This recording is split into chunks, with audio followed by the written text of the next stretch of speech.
Mia, could you also give me host abilities? Hello, everyone. So glad to see all of y'all here. Thanks for joining Finessed Media for this awesome event highlighting some amazing women in music. I'm excited for this one, y'all. I just love talking about women in music. It's one of my favorite topics, okay? To start us off, we're gonna get to know a little bit of our audience. So I'm gonna call on a few people and you can tell me your name, where you're based, and who, if you know, who is one of your favorite female artists right now. So I'm going to start with Renee Magic Ford. Hello. How are ya? Hi, how are you?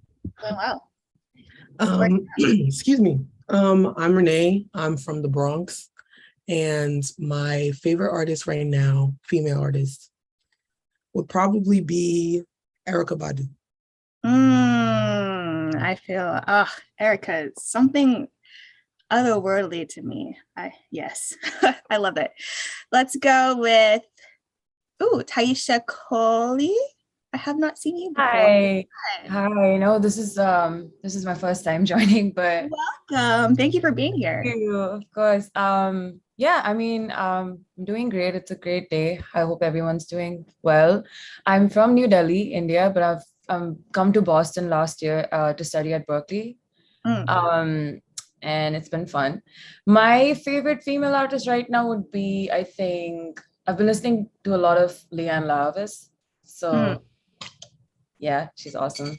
Love it. Well, thank you again for being here. Our next person we're going to call on, let's see, Susan Darvishi. Y'all love Susan. Hey, girl. Hi, I'm Susan Darvishi. I am a singer-songwriter. I'm currently based in the San Francisco Bay Area, but in less than a month, I'm moving to LA, so that'll be fun. Kit Kat high. And then favorite current female artist. For me recently, it's been Maisie Peters. I found a random song of hers, John Hughes movie, and then I started listening to her whole album, and I just found it fantastic. It was like a whole storyline, and I just kept listening. So yeah. I love songs that tell stories, and also finding songs from like TV shows and movies. Spectacular. Yes. Yeah, it was kind of crazy. Loved it. Let's see. Shoni, good morning or good afternoon, wherever you are. How are you today? Good afternoon. Hey, guys. Hi. So where are you based and who's your favorite female artist right now?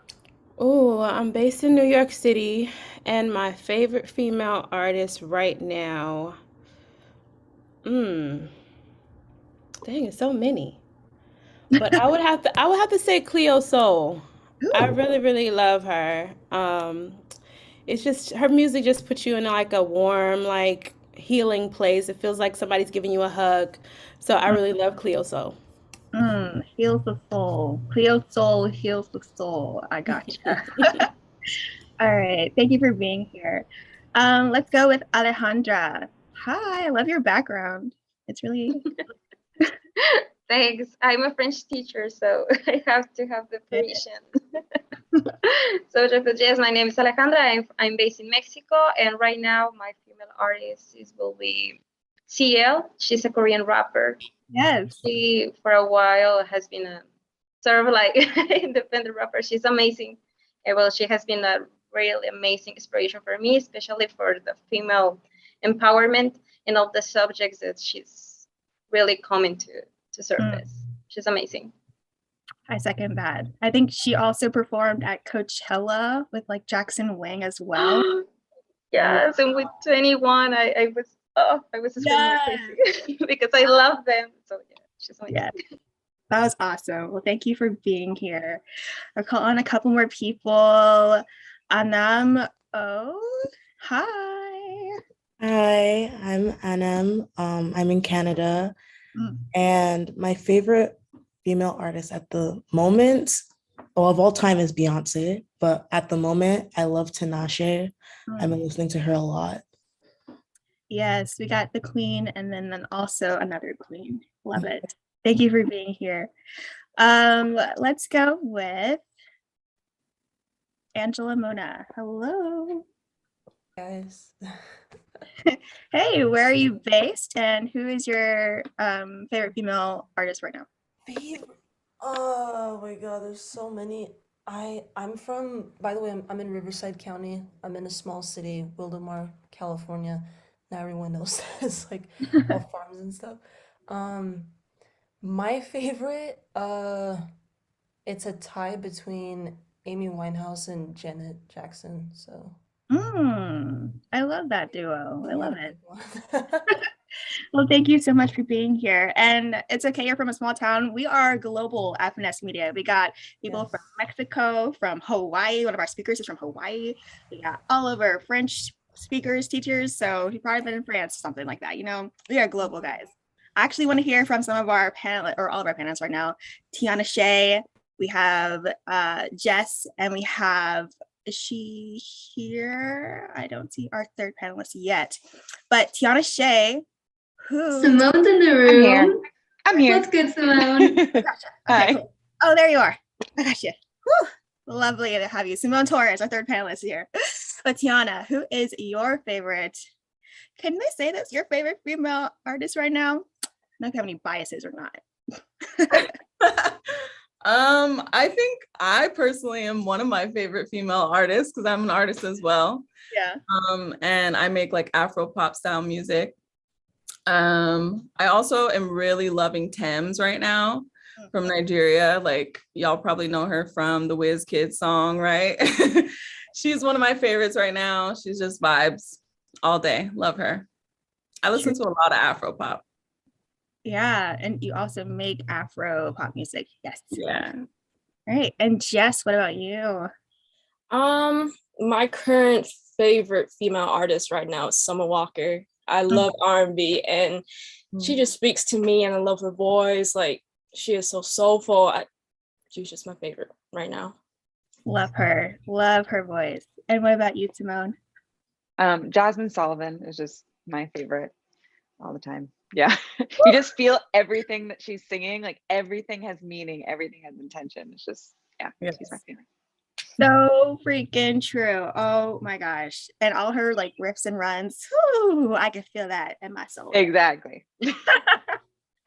All right. Well, that will be it for our audience introductions. But again, thank you all for being here. My name is Jordan. I am the events manager here at Finessed Media, and we're going to introduce our speakers now. So in today's event, we'll be talking with 3 talented women in music who are producers, engineers, songwriters. They literally do it all. We got all our bases covered today, y'all. We're going to start off with a conversation with our panelists, and then towards the end, we'll give you the opportunity to ask any questions that you have, and then we'll have a listening session. So our first speaker is from Hawaii. So cool. Tiana Shai, is pretty much involved in every aspect of the music creation process, from songwriting all the way to mastering, and she owns her own studio. She began her career as a background vocalist with a Grammy-winning reggae band, and now she releases her own self-produced music. Hello, Tiana. Hi. Aloha.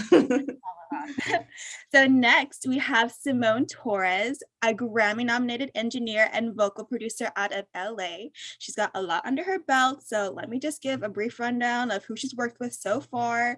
She vocal produced Normani's Motivation and engineered Cardi B's I Like It and Be Careful, and she's worked with one of my faves, Monsta X. Okay, oh my God, Monsta X. Woo. Yeah, she's also very passionate about women's visibility and having more young women taking on careers in the music industry. We love to hear it. Hello, Simone. Hello, happy to be here. Awesome, thank you for being here. And our final panelist is from Macau. She has been playing music literally all of her life. She started with classical piano. Now she's working with Summer Walker, SZA, Money Long. You might have heard of them. Yes, no, yeah. Jess is an audio engineer. and record producer. She studied music production and engineering at Berklee College of Music. Woo woo. So obviously she's an expert. She's also dipped into commercial music, music sync, working on Ralph Lauren's Ralph Club campaign. And we'll hear a little bit about that later today. So glad to have you here, Jess. Thanks for having me. Of course. So I know our audience is dying to hear from y'all now. Let's get into our discussion. But first, y'all might want to have a pen and paper or your notes app available, because I can already tell these ladies are going to be dropping some gems today. So let's get into it. All right. All right. So for my first question, I would love for y'all to describe the moment that you realized you wanted to work in the music industry. And I will start with Tiana. Okay, I'm first. I don't think that there was an actual moment where I knew that I wanted to work in the music industry. I kind of always knew that I would eventually work in music. I grew up singing in church and everything, around a lot of musical people. My older sister is a singer as well. So it kind of was just on a random Tuesday, I decided to quit my successful career in cosmetology to pursue my dreams.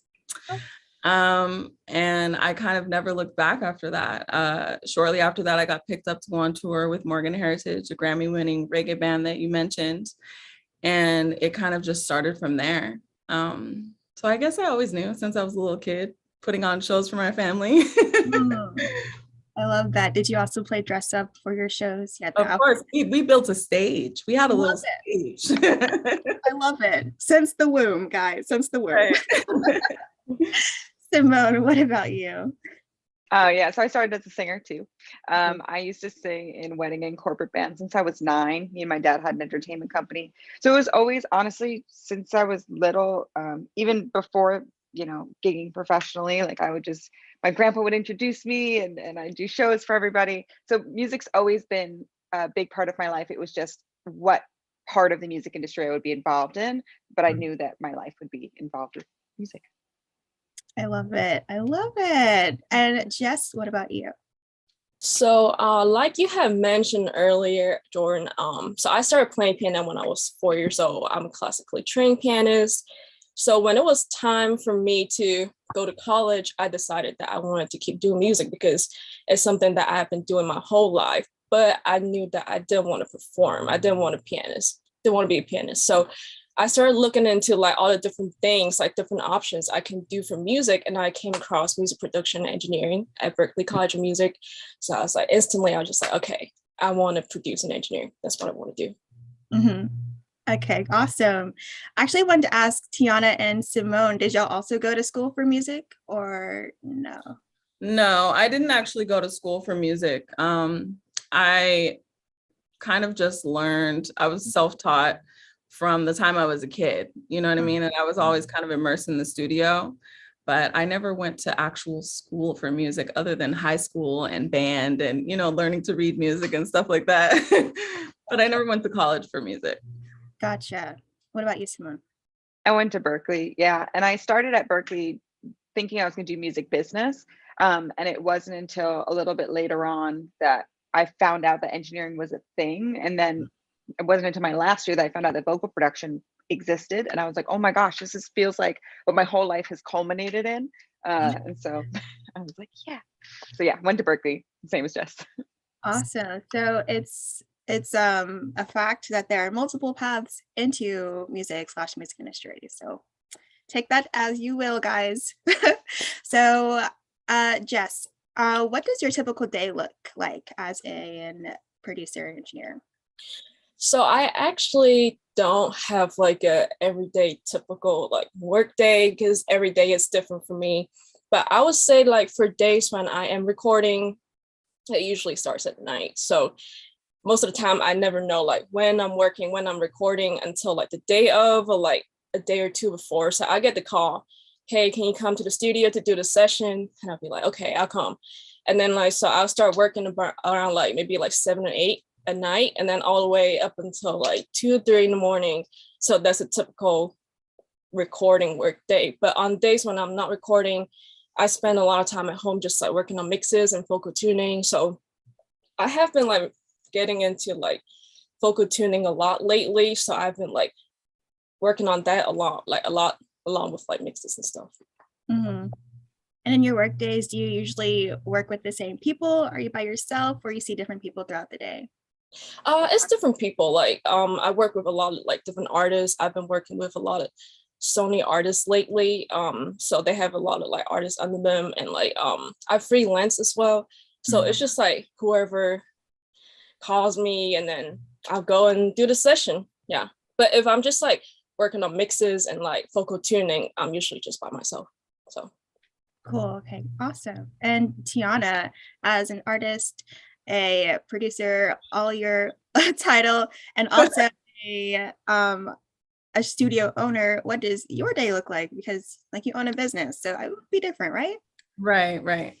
I'm in my studio right now.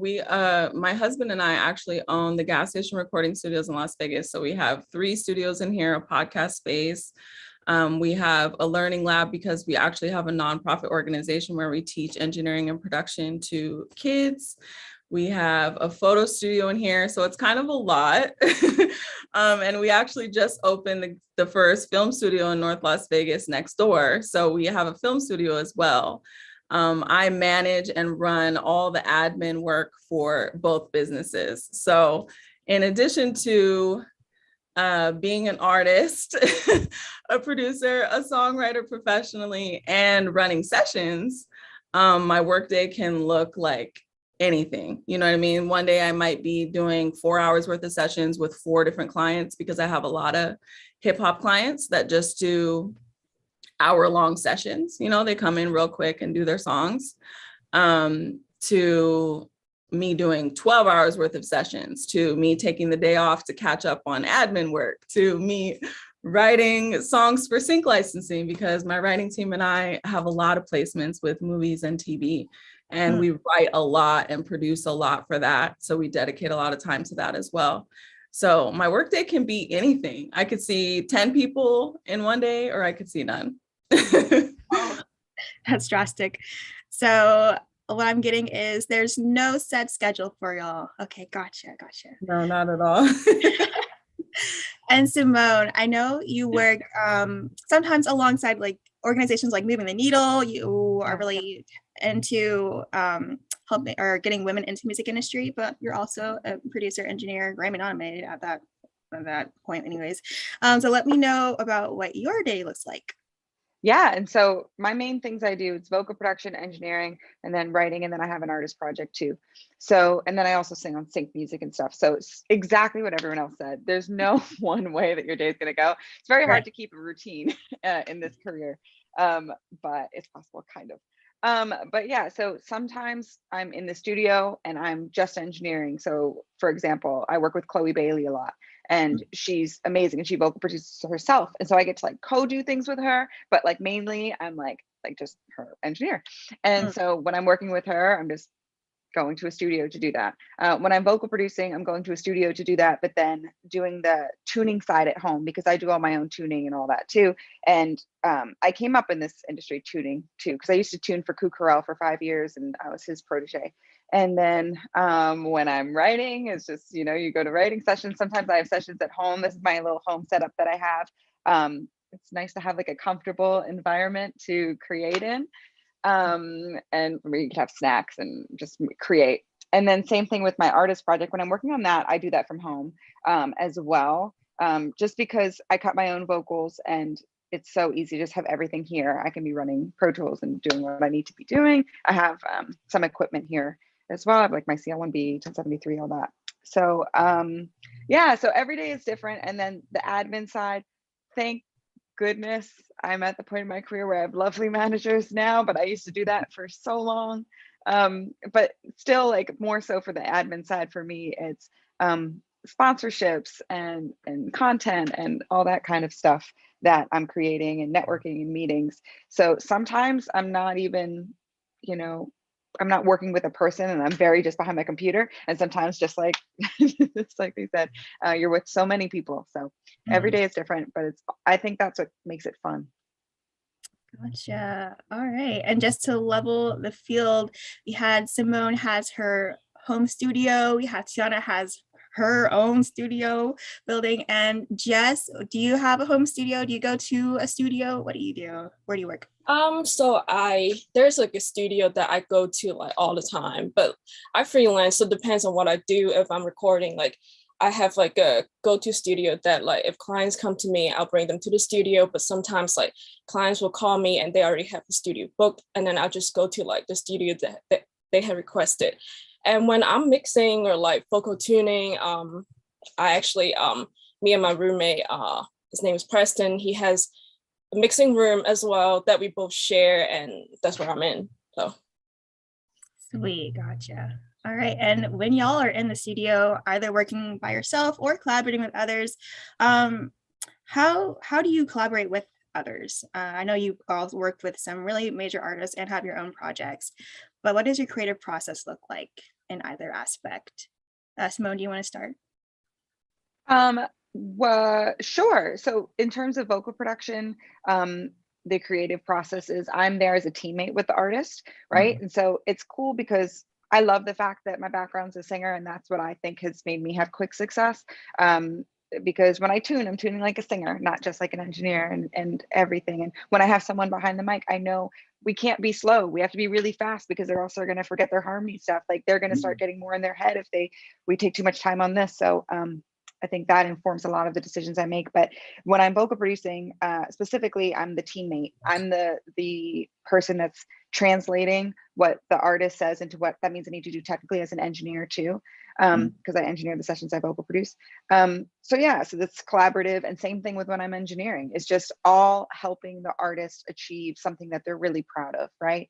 So it's just the difference is how much my opinion comes into play, right? Between vocal production and engineering. And then yeah, and then when I work with, for example, on my project, I will make the tracks from samples, and I'll make like a rough track and write the song. And then I have my producer come out. He actually comes out tomorrow. I'm excited. And then he will build out the tracks, and he does that. But I'm involved in every step. Like, I don't like that snare, I don't like this, because as far as building tracks goes, I don't call myself a producer in that regard. But I'm very particular. So I guess in some way I am still, because I'm making the decisions, but I'm not the hands for that part. And then for writing, I guess my philosophy too is I think it's just always better to be collaborative. Like, I'm not somebody that's my opinion or the highway, unless it's my project, that is different. But for everything else, yeah, it's just to have good vibes in the room. When you have like a good environment going, the product is going to be great. So that's what I'm focused on a lot.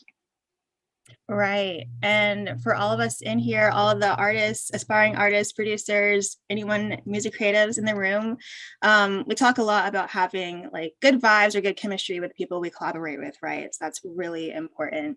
And what about you, Tiana? What does your creative process look like? It's honestly kind of the same.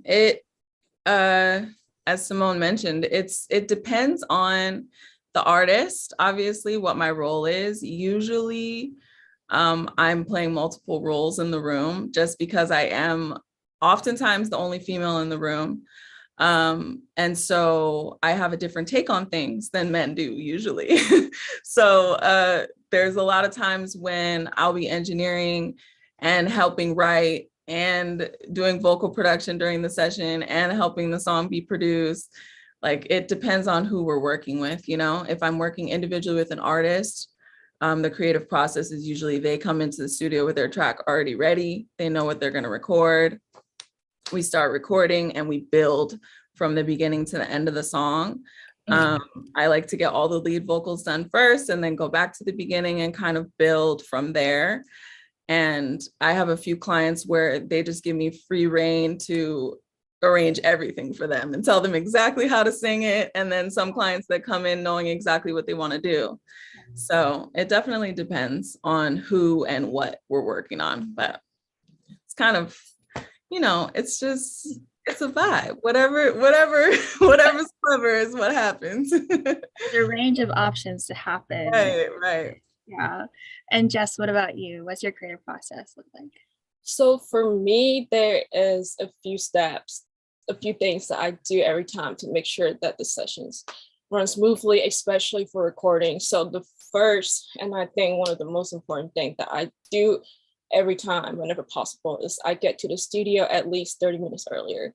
There has been so many times when I will get into the studio, I get in the room and something is not working, whether it be like the computer is not working, the gear is not working right, not getting signal from the mic. Like you can never like just rely on the room being ready when you get there. So like make sure you have enough time to get there and set up. And then so setting up, usually the chain I like to use for recording, it's very simple, but it works well for a lot of different artists and occasions. I just like the 1073 as the pre, and then I like the CL1B as the compressor, and then the U87 is a very standard mic at the studio. So that, and then after that, I always work off of a template. So I think it is important to have a template that sounds good. So because like, if you have a good sounding template, it gives you so much time to like work on other stuff. Like you're able to get a lot more stuff done in one session. Like you just record, put it in your template, and you know it sounds good. So you don't have to worry about like mixing the vocal, make it sound good, because like it already does. Like, so it allows you to be a lot more creative when it comes to like different like vocal effects or like whatever you want to do. And like it allows you to work a lot faster too. So that, and then sometimes I'll light a candle to set the mood for the artist. So just be ready when the artists get to the studio. And then I would say for me, when I'm working with different artists, especially artists that I've never worked with before, when they get there, I try to like gauge where the energy is at. If it's somebody that is more like talkative, they have like more energy, I try to match that. If it's somebody that has like a lower energy, they're just more chill, they just like keep to themselves, I try to match that too, because it's important to like match energy to make the other person feel comfortable. And like after a while, just let your personality show, because it is good to be professional, but at the same time, like if you're going to be in the room with somebody for a long time, for hours, you want to be comfortable with the person that you're working with. So don't just be the engineer or the producer or the songwriter. Just let your personality show and just have fun. Right. That's really good advice. I guess one takeaway from that, everyone, is when you go into a studio, especially if you're an engineer, have your stuff together beforehand. All right. But just before I leave this topic, I want to ask you all, is there some etiquette rules you follow when you're in the studio with artists? Yeah. Okay. I see y'all shaking heads. Simone, what do you say to that? So there's so many things. And it all depends on the hat that you're wearing, right? Yeah. So say if I'm just there as an engineer, I am not going to be putting my opinion there unless it is asked of me, right? If you have that rapport with the artist, this is specifically like when you get to a larger level too, so that you keep working at a larger level, probably all of it. But when you're in those rooms and your opinion's not asked, and you're supposed to just be there to do your job, and you're like, oh, but I think you should do this, but I think, and you're talking a lot, and you're getting in the conversations and you're interrupting the flow of creativity, like that is just a no-go, right? And then you won't get called back. So I let my personality show when I'm invited in those spaces, when I'm in those rooms, right? So like if it's just me and the artist, then they start joking around with me, great, then I start joking back. But if they're in writing mode and they're doing stuff, I'm not like, well, what about this? Even though I write as well. Yeah, if they're singing something and they like can't do, they're trying to do something, I'm not like, what about this? Unless I have that rapport and you build that. And that's how you gain that trust in those clients that are going to recommend you to everybody, right? And then also as a vocal producer, my rule about communicating is nothing is ever negative. I don't understand the philosophy of why can't you do this? Like blah, blah, blah, blah. Like you don't get anything good out of that. A singer is their instrument. And so you're going to hear all of that. So it's always yes and if say there's an idea that's someone doesn't love that I know would be good for the record, for example, and the singer's like, oh, I'm not used to doing that. I'm like, awesome, like what do you want to do? And then have them do what they want to do, and then be like, do you think we could also get this thing, like just to see if we like it, and it's like all about just going around things and how to also get the person out of their head. And then it's a lot of things to what Jess said too about creating a great environment.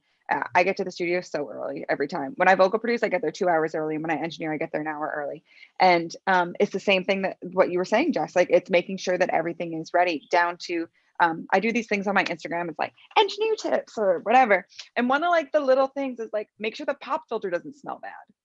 Like little things, that makes such a difference to the artist. Or like if it's freezing in there and the artist hates when it's cold, turn off the AC when you get there so it's not a tundra when they walk in, or make sure there's blankets for them. But I guess my rules are just, it's that quiet confidence too. So say something's going wrong and you don't want to freak out and show that you're freaking out, so that then the artist catches that and then they're feeling anxious and then their vibe is thrown off for the whole session. Like things go wrong, okay? Like we're engineers, we are in the technical field. Sometimes Pro Tools hates us, okay? But you don't show that. You make it, you stay calm. And that's something that I had to learn in my career, because when I first started, it definitely, I was like, I think that I wanted to show that I was working on it and that I knew that it was happening. So I would like show that I whatever, but now it's like, no, it's just so important to always stay even keel. So there's lots, I guess my most general rule is know the hat that you're wearing in that situation and play that to the best of your ability. Even if that means you're the assistant, be the best assistant, be anticipating everyone's needs. And I think that'll get you far. Yeah. Okay. I want to bring this Sorry, up. it's a lot of things. No, you're good. I just want to bring this up. Someone in the chat said that the pop filter would smell like ham. That just like dude, it smells like bad breath, weed, smoke, and then you expect your singer to be like all up on it? Hell no. Oh my gosh. Okay, I'm just trying to get over that right now. Sanitize all the time. Oh my goodness. Tiana, do you have any etiquette rules? That's so funny. I agree with everything she just said. Absolutely. I think that as an artist, if you are in a studio space, right, and it's not your session, the only thing I would like to add to that is, if you're an artist and you're invited to someone else's session, you know what I mean? You never know what could happen from being in that room. Mm-hmm. The worst thing that I think that you can do is to come in overzealous and try to insert your opinions and all the same things that she was saying about being the engineer and playing your role. If you're someone that's just supposed to be in the room because you were invited to be there, don't try to throw your bars into the song and tell them what to do. Like, sit there and soak it up, because you're not going to be invited back. There's so many times where I've seen artists be given an opportunity to be in a room with people and they totally ruin the opportunity by being overzealous. Like, chill is literally what you need to always be in any role that you're playing. The same thing, like when Simone was mentioning, when we know something is going wrong with the equipment or something, and we keep it chill, don't let them know what's going on. Keep that game face on. Every single role in the studio or in music period, you kind of got to coast through it. And the more that you coast through it, the more people are going to be like, okay, she can handle this.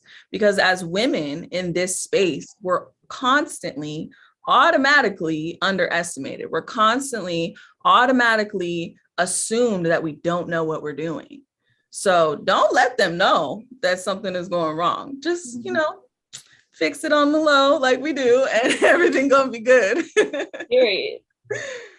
I love that. So far, for all of our engineers in the room, show up early to your studio session, know how to fix things, and keep everyone calm in the room, the studio. And our artists, I'm not telling you to know your place if you're invited to a studio session, but have space for everyone around you. Treat everyone with respect.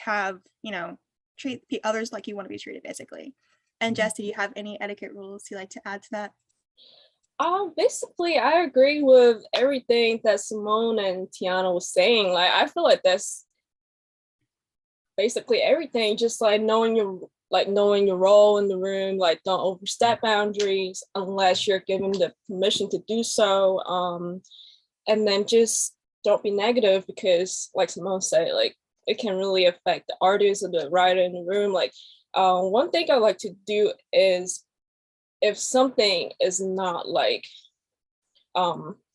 say you're recording the artist, the writer, but you know that they can do better, or you don't like something that they did, don't say like, no, that's not good. Like, no, don't say no. Let's just say like, hey, how about we try this? Like, try something else. Like, that's like a good way of like putting it to like encourage them to like try something else or like try better. That, and then just, being nice to everybody at the studio, like whether it's the runner, the intern, the assistant, just be nice to everybody. I think that's very important. And then everything else that they had mentioned.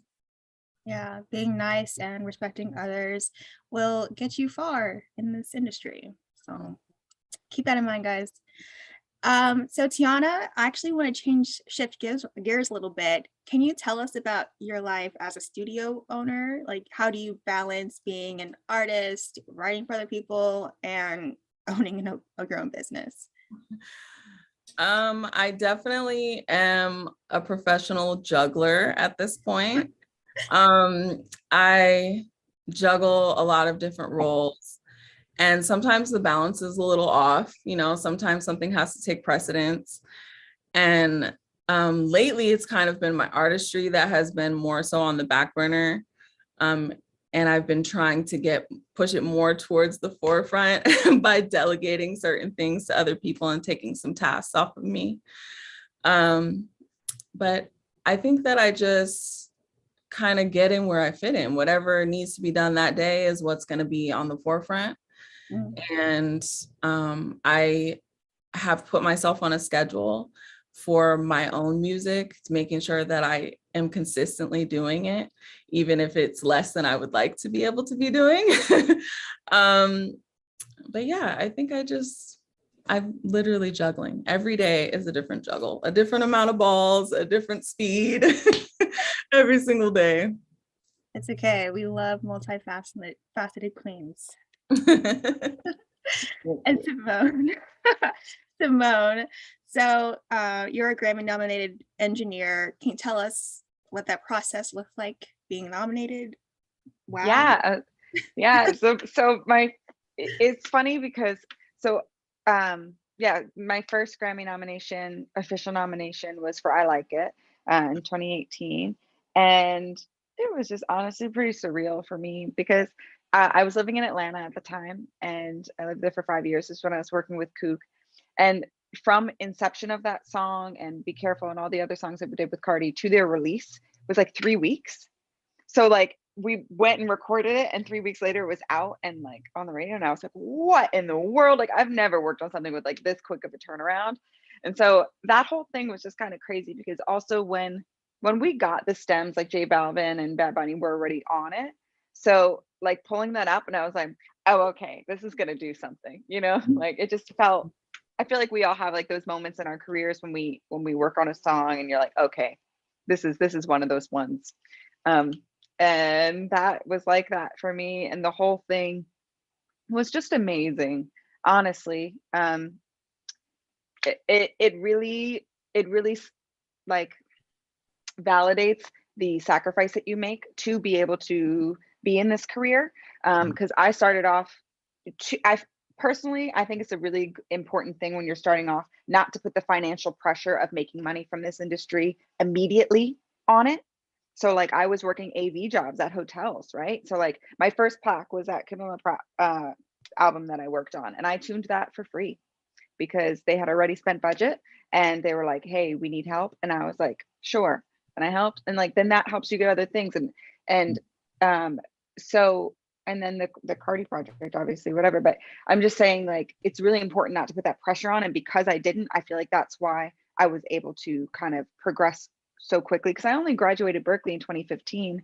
And then my first Grammy was 3 years out. So,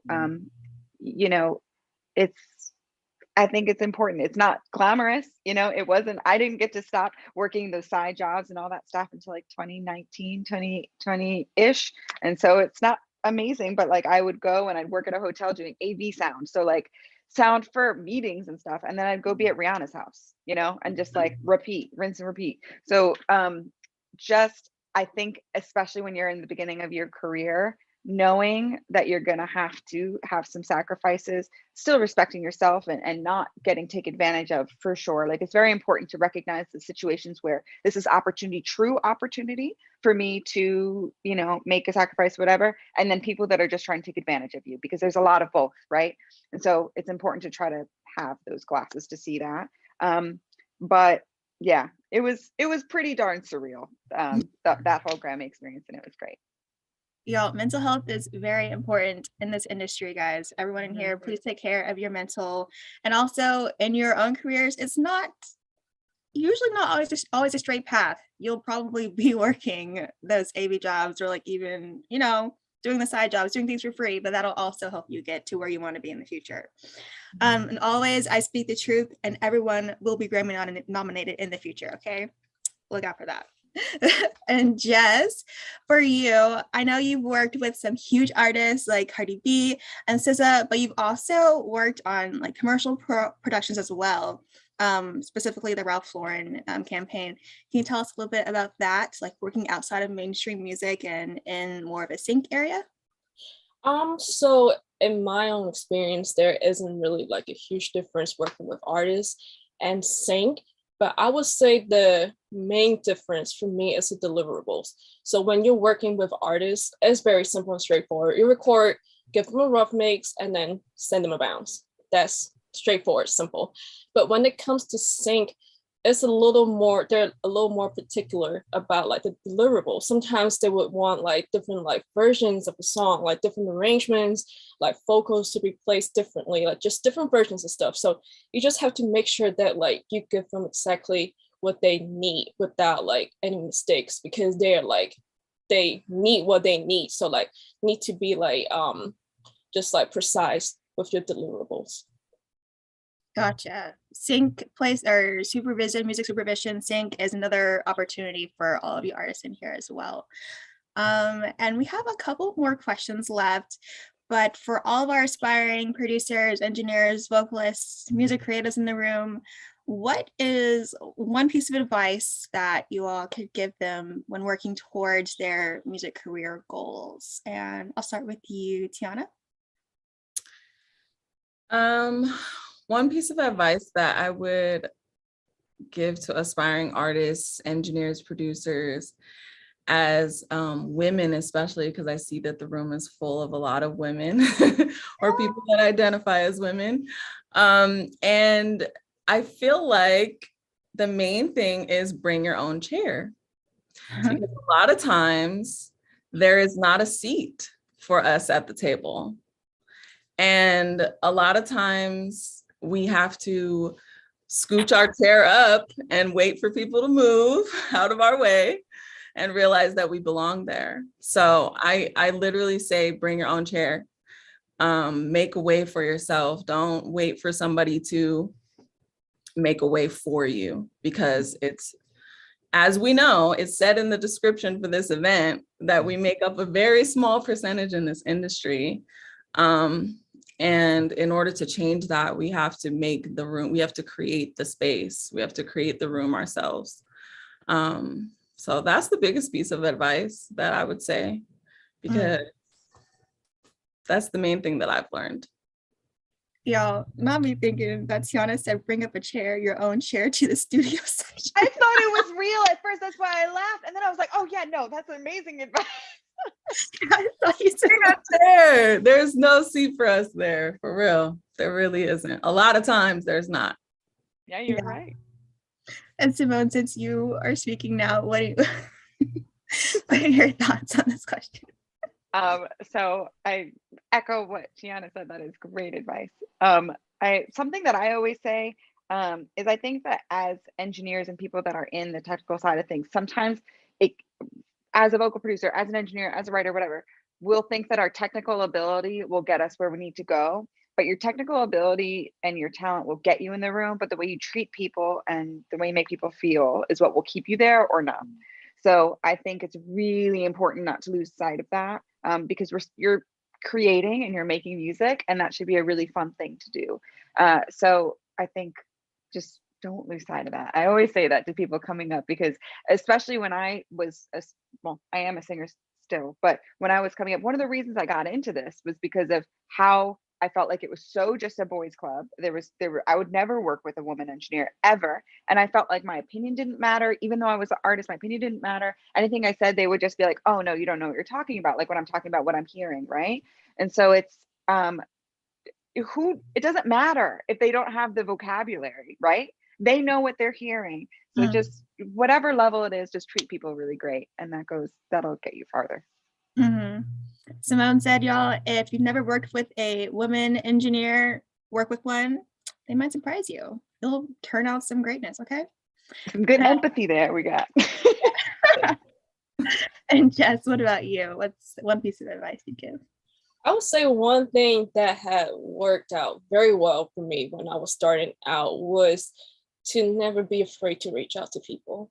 So when I was just starting out in my career, I was actually still in school. I was still in Berkeley, but I would come down to Atlanta a lot. I would just go back and forth whenever I have time.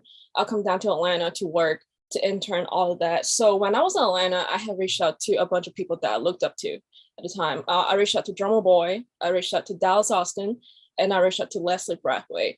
Whether it be like a DM, as simple as a DM, or like through like a mutual connection, just reach out to people, like, because you never know like who's going to respond to you and where's that going to take you. So I reached out to all of them, and I ended up either meeting or like working with all of them. So I think that has worked out very well for me. So I would recommend anybody just reach out. I mean, the worst that can happen is you don't get a reply, and then so what? Like, just move on to another person, something else. Like, it's nothing to lose. Yes, be in their DMs, guys, respectfully, okay? And just because our audience is filled with aspiring artists, but we also have really experienced people in the room as well. So what would you all say to them to,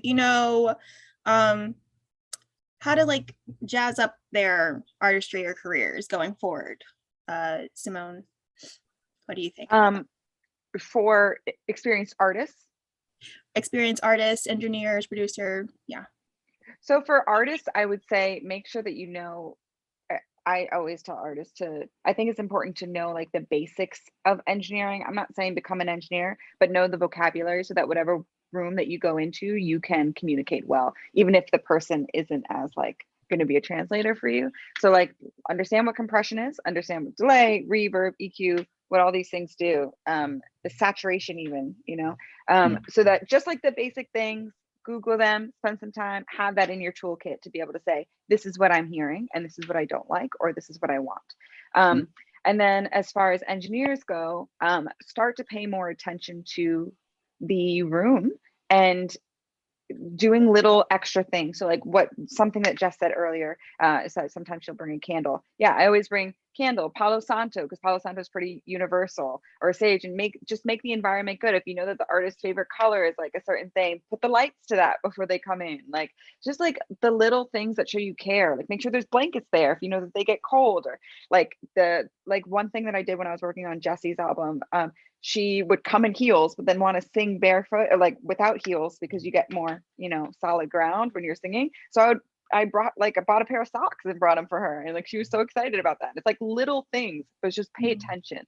And then that stuff will get you far. Pay attention to others around you, and also artists, to be a better effective communicator, know a little bit about the engineering or even all the other terminology that you might not use every day. And Tiana, what about you? Kind of the same thing as far as like, I would give that advice not just to artists about learning about engineering, but I think whatever role you're playing, being versatile in that role can definitely help. It's important for us to know the role we're playing, but it's also important for us to have knowledge of the other roles, even if that's not what we do. So I would add to that and say, not just for artists, but for producers, like learn basic scales and stuff, like as far as when it comes to singing. Like you don't need to just know about production if you're a beat maker. if you're a vocal producer and you're not an artist, like dive into what it's like to be in the artist's shoes, you know what I mean? Like, and just gaining knowledge on what they're feeling like in their role can allow you to connect to them better. And it allows the chemistry to flow better. Even if I have no aspiration to be a rapper, you know what I mean? I'm gonna dive into hip hop so that I can kind of see where they're coming from and understand why their flow is this way. And you know what I mean? Like just diving into each role and being very versatile and being very open is gonna take you so much further than you ever thought that it could. Right.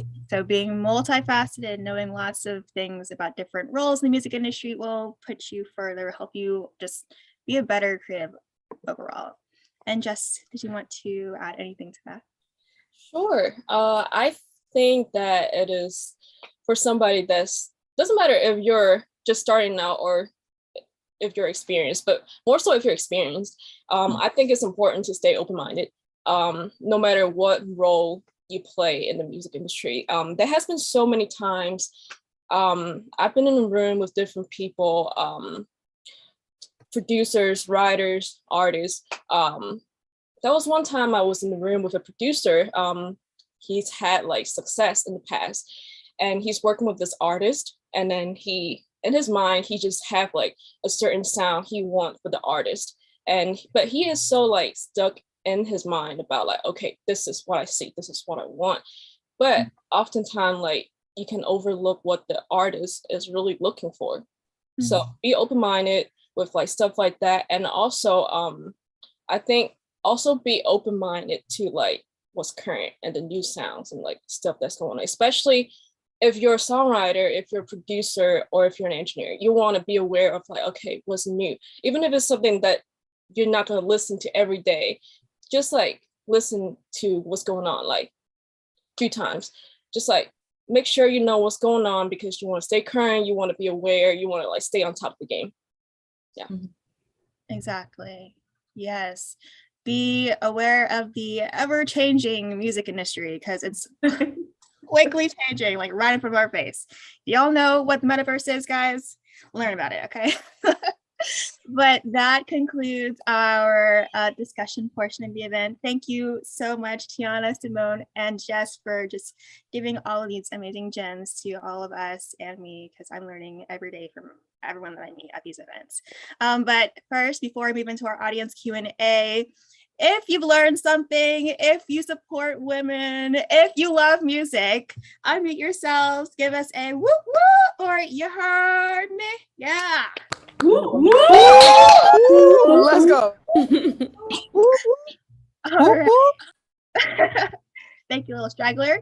All right, so now we're going to go into our audience Q&A. So if you'd like to ask them a question, please use the reaction button and raise your hand, and I'll call on you. Yeah. Let's see. So our first person is Diamond Brown. You can go ahead and ask your question. Okay, so my question is, can we ask two questions or just one? Just one to keep the time moving. Yeah. Okay, so my question is, what when you first started out, what's your favorite DAW to use for starting out? A DAW, yes. For anyone who doesn't know, that is a digital audio workstation, like in the box. Yeah. Is this for you as an artist, or are you as an engineer, producer? What are you trying to do? Well, actually, I'm an artist as well, but I would like to move to save on studio time. It would be helpful if I can produce my own songs and like record myself as well, like make my own beats if I could at the house, as well as record if I could at the house as well. I'll jump in and then you guys jump in. I was going to say, if you're looking to learn how to make your own beats, Ableton is pretty all around, especially these days. It has a certain sound to it too that will just make your beats kind of sound good right off the bat, which is really nice. Logic is also a really good option. It's a little bit more affordable of an option too.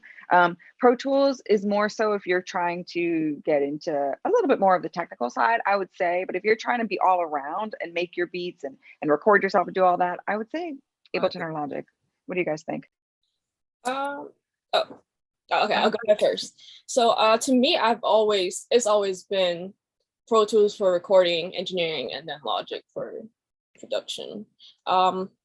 Logic, it just makes a lot of sense for me when it comes to production, because that's what I've used for a long time, and I'm a very musical person, so like Logic makes a lot of musical sense for me when it comes to production. And then Pro Tools is just very simple. Like that's just what I started with. I would say if you're an artist and you want to record, just use whatever DAW you feel comfortable in.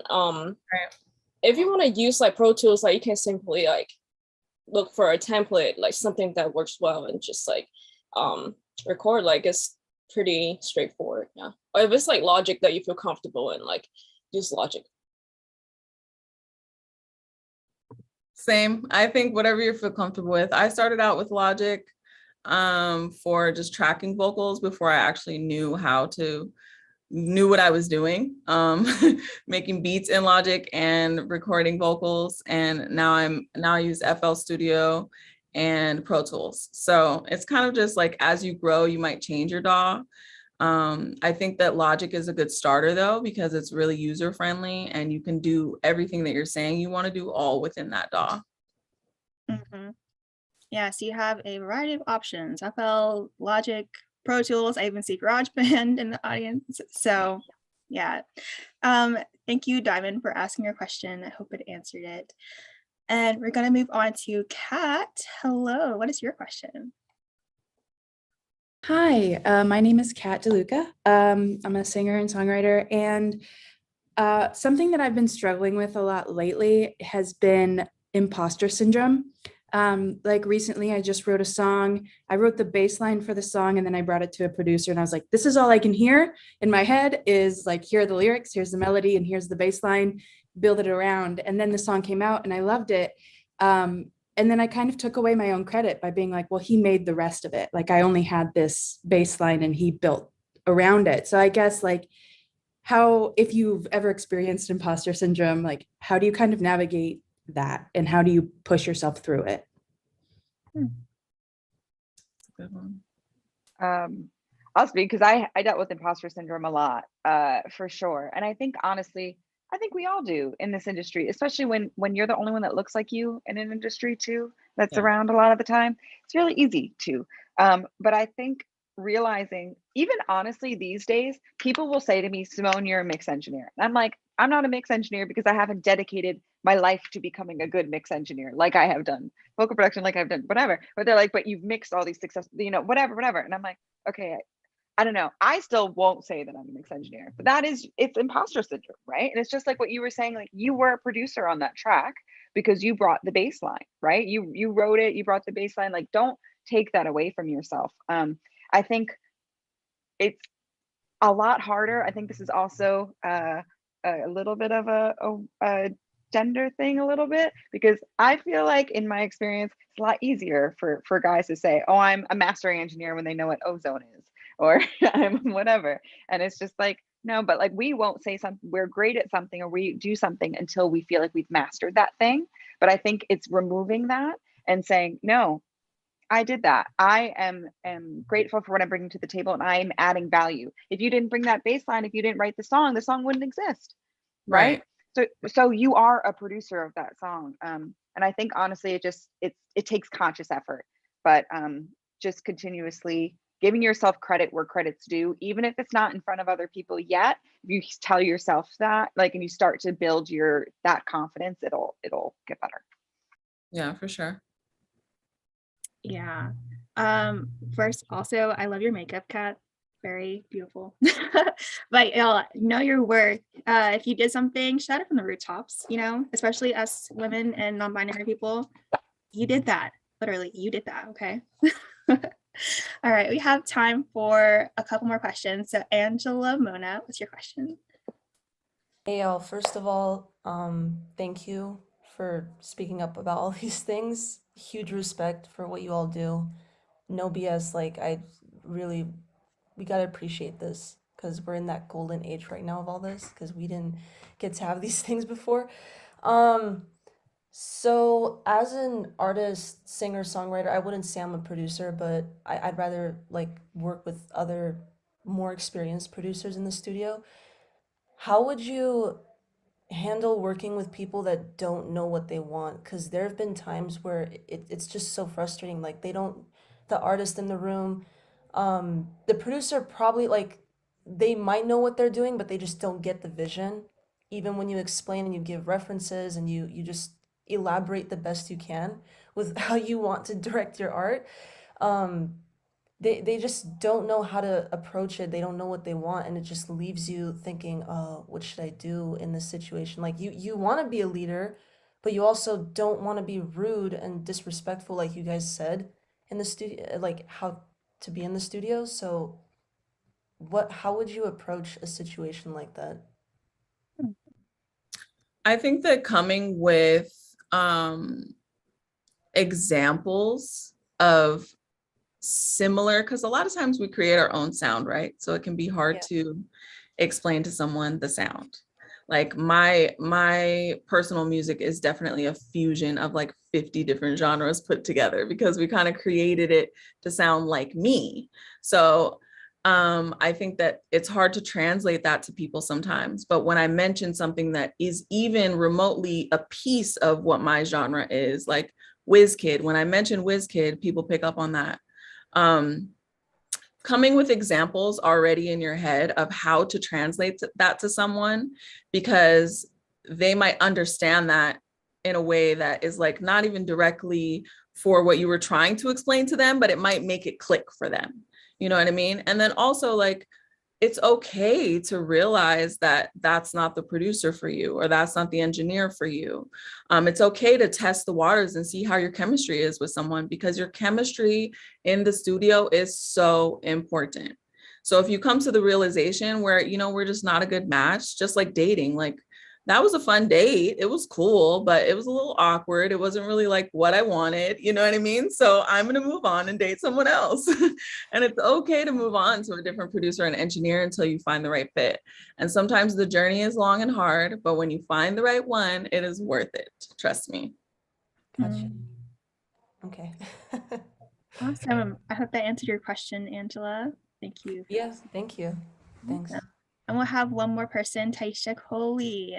Hi everyone. Thank you so much for doing this. This makes me so happy. And like everyone, I guess like, you know, we're all on the same page. This makes me so happy. And especially like Simone, you're so awesome. I've been following you ever since you came to Berkeley. It's like this one, I think there was this one event that you did with the engineering department. Oh yeah. Yeah, and it was so much fun. But I guess my question is more of like something that we all kind of deal with as women producers in a situation where in a male dominated environment, like especially coming from a place like Berkeley, like because Jess and Simone, you graduated from there. Like, how did you think the transition was to the real world from the school environment? Because in school, you're sort of all in the same class and you're doing all the same things. But when we go into the real world, it's like, you know, a lot of pressure to be good enough or like to sort of be considered enough to, you know, be worthy of being in the studio, as people see, you know, us differently. As I think Tiana mentioned, like we're always like, you know, underrated, like we're always seen like that. So how did you personally go through that? How did you approach that? I guess I'll go first. When I was at Berkeley, well, I majored in MPE, music production engineering. But like I said earlier, I started Berkeley in 2015. By the time around like spring 2017, I started coming to Atlanta when I have like during like spring break, summer, winter break, I'll come down here and I'll like do a bunch of internships, even if it's like different kinds of internship. Like when I was drummer boy, like I was in a room with a lot of trap artists, but that gives me the experience of like just like being in the room. I didn't have to like, I was the intern, but like I didn't have to do a lot of intern work. Like I just like have to be in the room and observe.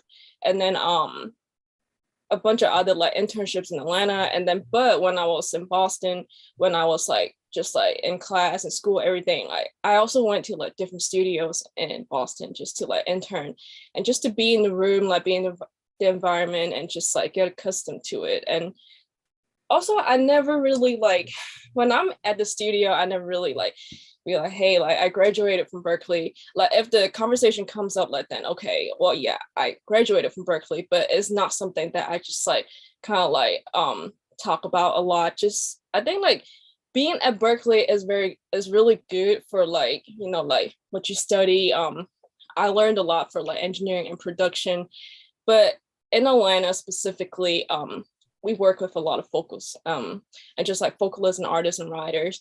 And honestly, I have to learn a lot of that technicality and skills when I came to Atlanta. Just like being around different people that is like better at what you do, that's able to teach you. And that way you're able to learn a lot faster and just, you know, just like be confident when you're in the room and just, you know, yeah.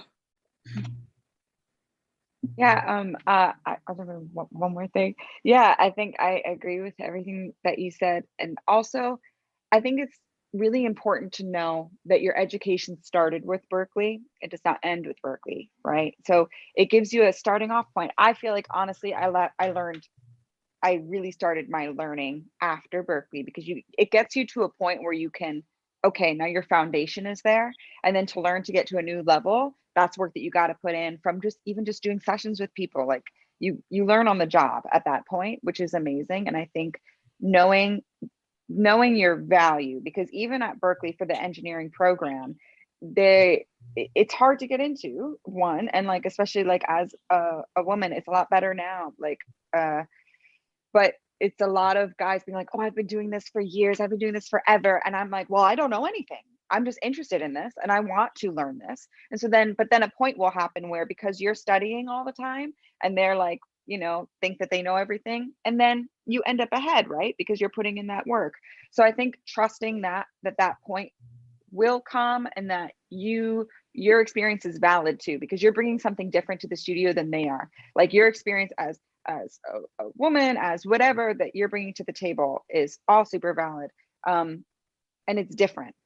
And I think that just realizing the value in that will help you. But you just have to make sure to always be open, always be kind, always be gracious too when people are teaching you things. Because when you have a mentor or someone that's showing you things, they don't need to be doing that, right? They want most of the time, right? So if they're going to help you, it's being gracious in that. So I think it's just all of those things. I think you'll be okay. But it's like what Tiana said, bring your chair, right? So like when I started working for Kook out of college, like I started approaching him a year and a half before I graduated. And I decided I would make myself someone who could be valuable to someone like that. So I started gaining that skill set. I did that for a year and a half. I worked in the tech shop. I got a job there. I started recording myself singing bad and tuning it to try to like get better at tuning and like lots of different things. But realize your value, continue to increase your value. Don't think that you know everything yet, and you'll be fine. Thank you so much. That was so cool. Thank you all. Awesome. Thank you, Taisha, for asking your question. And so that ends our audience Q&A. Let's all thank Tiana, Jess, and Simone for just being really awesome today and giving their perspectives and knowledge about the music industry and their careers with us. Thank you so much. Before we move into our listening session, let's all just say goodbye to Simone. She has to get out of here, but thank you guys for being here. Yeah. Thank you, Simone. Awesome. Yeah. Thank you. All right. So now one of probably the best parts of the events is our listening session. And we hold these listening sessions for 3 main reasons. It's a great way for artists to receive feedback from experienced music industry professionals and for artists to potentially gain new supporters for their music by exposing it to our community. And it's a great way for all of us to find new music, right? New music Saturdays. There we go. We'll call it that. So our first song, let's see, is Skip to the End by Susan Darvishi. Are you here, Susan? Hello. Hi. You want to say anything about it? Yeah, sure. So, skip to the end. This is like basically I'm gonna be releasing it on the 17th of this month, and that's essentially like a year after I dropped my album. And I honestly, it's the first time I released a song where it sounded like how I wanted it to sound. Because I've worked with a lot of I'm a singer-songwriter, but I've written and worked with a lot of producers who just don't get what I wanted for my sound. And this was the first time where it was like magic. It clicked and I was like, oh my God, I love this. So it's like kind of the first time I feel that way about a song. But it's basically about me being a hopeless romantic. And I hope you like it. All right, let's hear it after I share my sound. Here we go.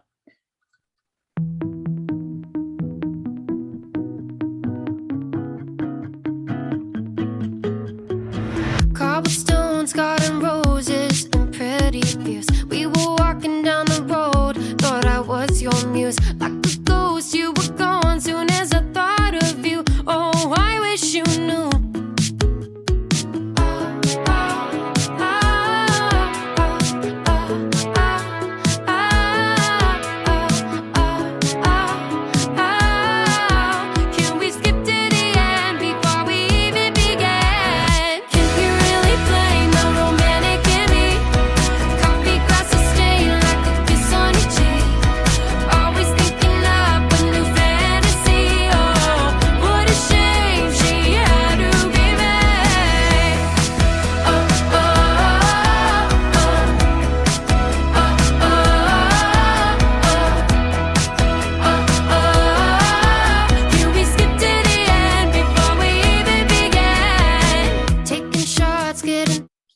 I know we had to stop it right there, but let's hear from what our speakers had to say. What did y'all feel about that one from Susan?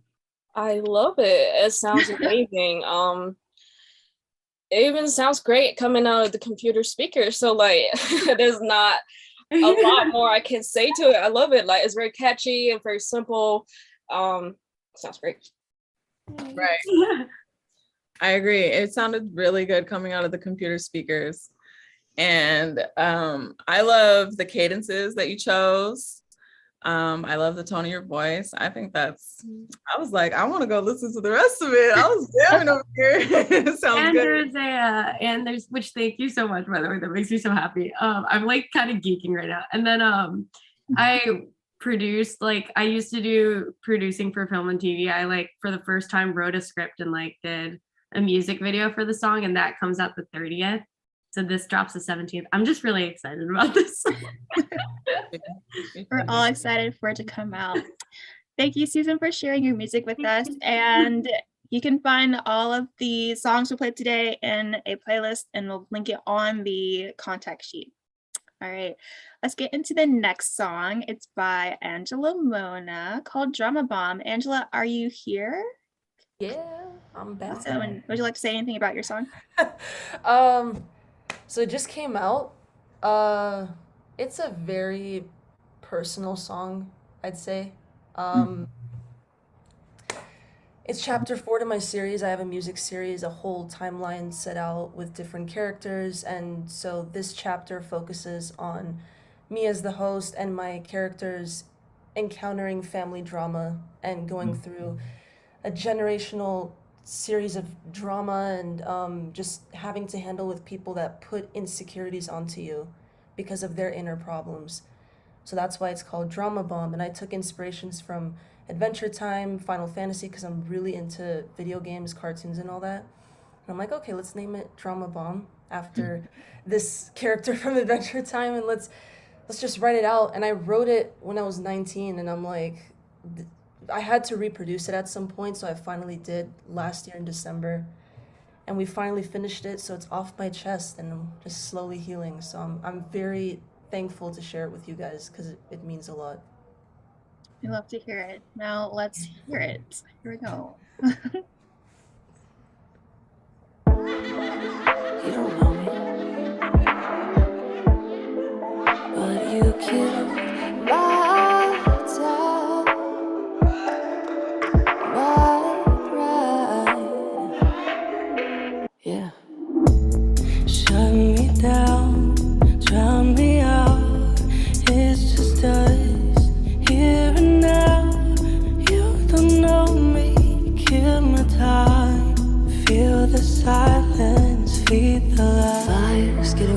consequence. I'm blurred enough, can't make it sense. Back and forth sounds putrefied. Please note to self, I'm terrified. Distressed enough, lost in a maze. I would say a dream, but it's all ahead. But they didn't care, no genuine haze. I'll carry on while you say it's a phase. Counting my mistakes, they're shallow enough to never praise. So watch the day set ablaze. Should I ask what's your problem?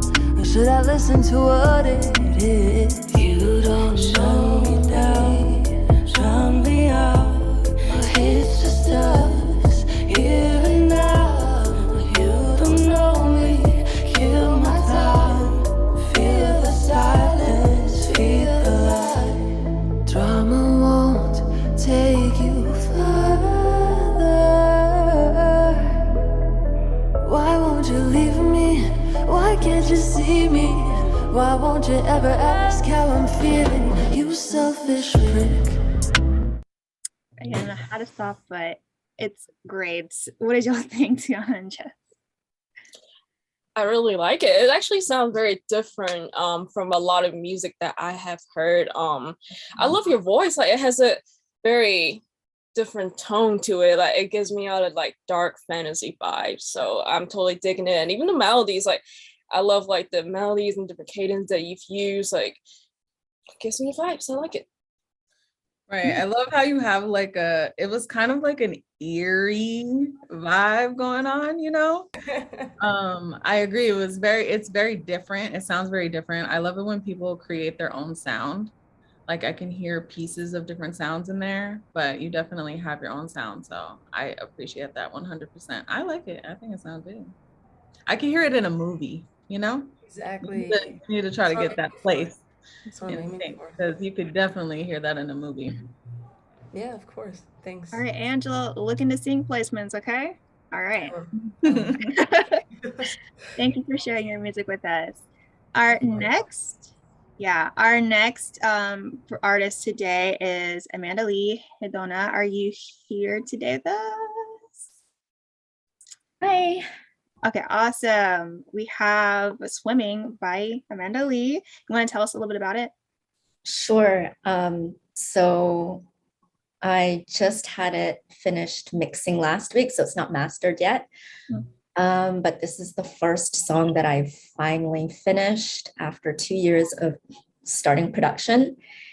And it's just about me having to come to terms with being vulnerable, because that's never something that I was open to. So yeah, looking for any like mixed notes or just any thoughts that you guys have. I thought it would start later in the song just because this is the point in which it's kind of building up. But yeah. Gotcha. Let's hear it. I got a swimming pool, but I can't move off the ledge. Mermaids sing to me, they beckon me too close. One touch and I'm pulled underneath. Maybe it's time for me to finally go to sleep. I got a swimming pool, I'm lost in the abyss.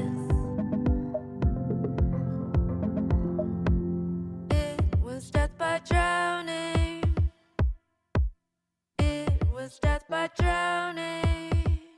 Drowning. It was death by drowning. It was death by drowning. By drowning. It was death by. I got a swimming pool. All I can see is black. Creatures of the dark reveal themselves to me. Eyes closed, my heart finally lets go. I'm at peace, asleep, washes over me. I got a swimming pool. Okay, I know I had to stop it, but I did want to skip to one part because it did build up a little bit.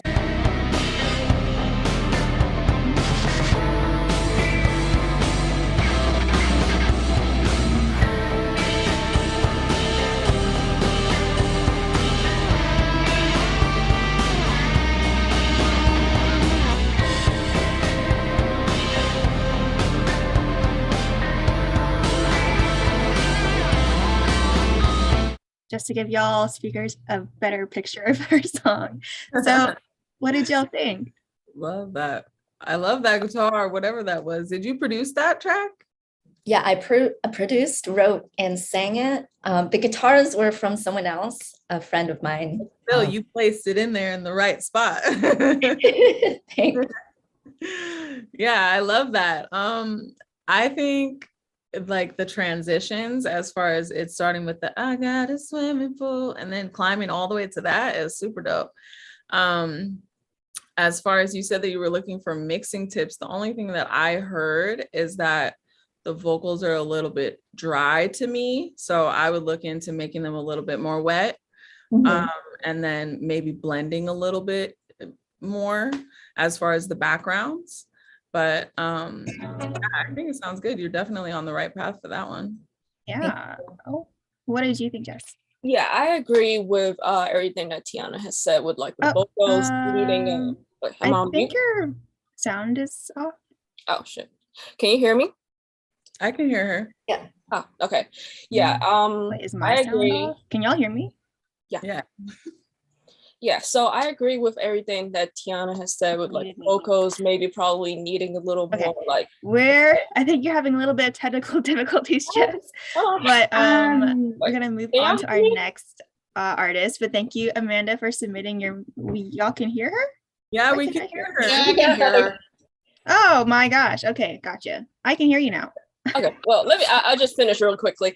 Yeah, with the vocals needing more effects, in the beginning of the song, I do feel like I want to hear the track a little more, but at the same time, like, depends on like the sound that you're going for, and it's hard to like kind of judge from the speaker. So if you would like to send me the song, and I will be more than happy to listen to it like at the studio with like better monitors than the computer. So yeah, but those are my main feedback. Thank you so much. Yes, I will message you if that's okay. All right, anytime. Thank you so much.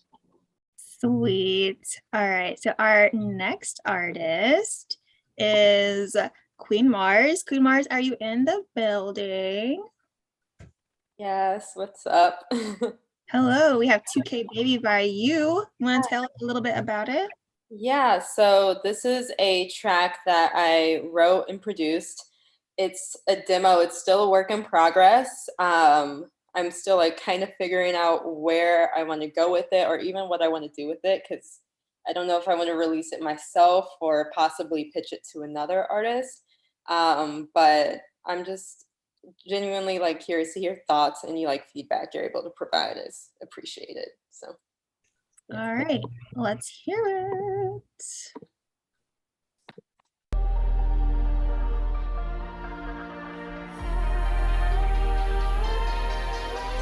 Give me what I want, so that will never part, but only for a price. Will you always have my heart? And you may think I'm crazy, don't want so much, well maybe it's not my fault, I'm lazy, I'm just a 2K baby.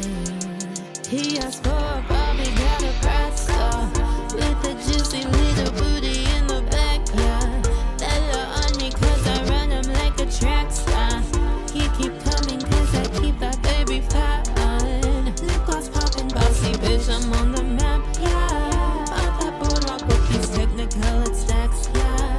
I would never say my love don't cost a thing. What can I say, the simple life is not for me.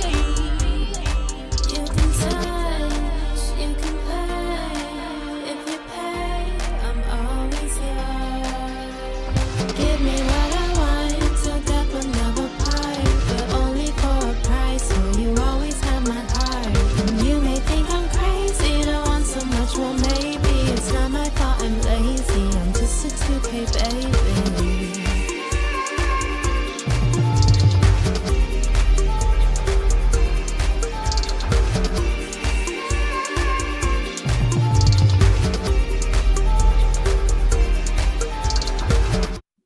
All right, what did y'all think? I think it's a great song. You did a great job. The only notes that I have is I kind of want to hear a little bit more when it comes to production. I like the sound selection you have in there, everything, but like for like different sections of the song, like maybe like add different elements in there to like distinguish a little better. And then question, is this a demo or is it like something you're ready to like release? No, it's a demo. Oh, okay, good. Yeah. It sounds good because I was gonna say like I love how the vocals sound, but probably I would at certain parts like I would like tighten up with like the tuning and all that. So that would be like the only thing. Yeah. Yeah, definitely agree. Just tightening up the mix a little bit. But I definitely I love the fact that all of the music that we've listened to so far is so unique in its own way. You know what I mean? Like I was expecting a lot of times in this industry, it can be very monotonous. You know, people try to sound like other people. So I love that your song and all of the other songs that have been played, it like sounds like you. You know what I mean? Like you don't sound like you're trying to sound like someone else. So I definitely want to give you that compliment and stay on that path because that's important. But yeah, just tightening up the mix. I love the direction of it for sure. Thank you. Awesome. Thank you so much for sharing your music, Queen Mars. And for our last song of the day, I know, sad, we have Joey Baby, Dance With You. Joey, are you here? Yes. Yes. All right. Would you like to say anything about your song? Sure. So, hey, I'm Joey Baby. I'm an artist and producer in New York. What's up? I started producing at the start of the pandemic, and I'm just super in love with like late 90s, early 2000s music. So this is kind of like a non-binary fusion of like Destiny's Child and NSYNC if they had a baby. That's what I'll say. All right. Let's hear it. Is this? Yeah. Baby. Can you turn me up a little? Yeah, just like that. My friends say I fall too easily in love, and I know that I'm wrong. But you make me see forever immediately. But don't wait that long. I wanna practice what you preach, but now you're making me sorry. Size you up, but I'm somebody too. Taking it slow, not old enough to spend some time with you. Oh yeah. I don't want us to want it. I don't want us to need. Tell me, boy, is it worth it? I don't need you on your knees. Every night I catch myself dreaming about you, but you don't have to stay. I just wanna dance with you. Sweet for me. Yeah, you could be someone to me, but I'm scared. I should just have done. But what if I can? Should I tell you how I feel? I'm obsessed with thinking about you. Fuck my life, you're everything, boy, and I cry about you. Real tears, you make it wet. Or should I just smile? Cause now you're making me sweat. Burning up with how you stay so cool, and I wanna know how you love. Take me to your soul. I don't wanna. All right. Soak it in, guys. But how did you think? What did y'all think? You go first. Okay, I'll go first. I love our 90s R&B. That's like one of my favorite genre. Like Aaliyah, TLC, like those are some of my favorite artists. I love the sound. It really brings me the feel and the vibe. Like it sounds very like spot on. Is this something that you have released or are you still working on? This is already out. Oh, yeah. Okay. Yeah, I love it. I love it. Sounds great. Yeah. Thank you. No problem. I love the tone. I love your tone. Thank you. I love it. It was very like, I don't even know how to explain it. Almost like baby-ish, but not baby-ish. I love the tone. I love the switch up to the little like more rappier part that you had in there. It shows versatility right off the bat. Yeah, I really like it. It's a vibe. Thank you so much. Awesome. Well, thank you, Joey Baby, for submitting your music. We always love hearing you. And thank you to all the artists today. It takes a lot of guts, to share your music in front of an audience and in front of music industry professionals in general as well. So that brings us to a close for today. Just one more thank you to our panelists, Tiana, Jess, and Simone, who's already left us. But thank you all for sharing your insight, your amazing gems with all of us today. We really appreciate you being on here and just really inspiring to see some really talented women in music in this space. Thank you so much. Yeah, thank you so much for having me. Thank you for being here. And I will pass it over to Kit Kat to close us out. Hello, everyone. Happy Saturday. Those who don't know me, I'm Kit Kat. I'm the general manager of Finessed Media. One more time, if you liked this event, if you liked music, if you loved our panelists, if you loved Jordan, who was an amazing host, unmute yourself, give us a whoop whoop. Whoop, whoop, whoop, whoop. I'm sorry, that was not loud enough. You need to one more time. Yeah. Okay, I think we got there. Cool. So one last big thank you, Jess, Tiana, Simone, who had to hop off. Thank you, Jordan, for hosting this awesome event and highlighting women in music, because we love us. We love them. And a big shout out to all of you for being here this Saturday afternoon. We love you all for being in the Finessed fam and can't wait to see you in the next couple of weeks. So just to run down our upcoming events, next week we'll be meeting with Queer Capita and celebrating Pride Month and continuing that celebration. And then the following week, we're actually going to be in NFT NYC. So we're going to be taking the weekend off. But if you're out in the area, let us know. We'd love to meet you. And we'll be heading into July with a beat battle. So producers, beat makers, we want to see your music. Cool. With that, thank you so much. Have a happy rest of your Saturdays. Have a great weekend, and we'll see you next week with